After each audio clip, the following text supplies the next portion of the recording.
Welcome back. It's time for sports. The West Indies women remain winless on their tour of England after losing the second one-day international by 143 runs on Wednesday in Leicester. England, who won the toss and elected to bat in the day-night encounter, rattled up an imposing 366 for 6 in their 50 overs.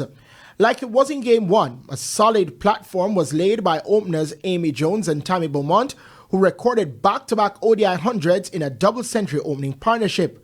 Jones, who was named player of the match for the second game running, slammed 129 off just 98 balls, including 24s, while Beaumont weighed in with 106 off 109 deliveries with 12 fours and a 6. The two put together 202 runs for the first wicket, becoming only the second pair with the two 200-plus partnerships in women's ODI cricket. Emma Lamb also got among the runs, making 55. Alia Alain with 2 for 52 and Karishma Ramarat 2 for 57 were the most successful bowlers for the Windies women.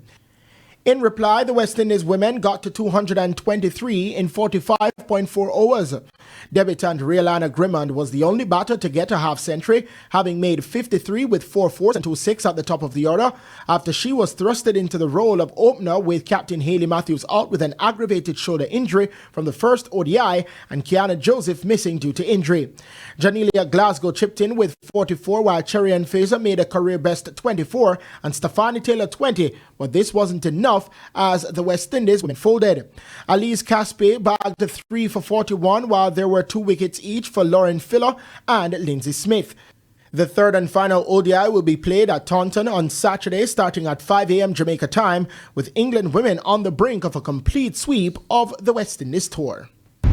TVJ Sports has been reliably informed that the executive of the Jamaica Athletics Administrative Association J3A will be meeting next week to discuss alternative meets to try and secure qualification in the men's 4x100, women's 4x400, and the mixed mile relay to the World Championships in Tokyo, Japan, set for September 13 to 21.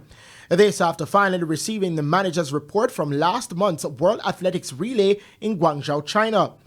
The nation faces a race against time to locate meets and put together the squads in a bid to attain one of 2 remaining spots based on time before the qualification window closes on August 24. At least 3 national teams must be included in each race. It's understood that at least 2 meets in the Caribbean are being considered: the inaugural Barbados Grand Prix set for July 5, as well as the NACAC Senior Championships from August 15 to 17 in Nassau, Bahamas. Only 2 Jamaican teams, the women's 4x100 and men's 4x400, qualified from the World Relays for the World Championships in Tokyo, Japan.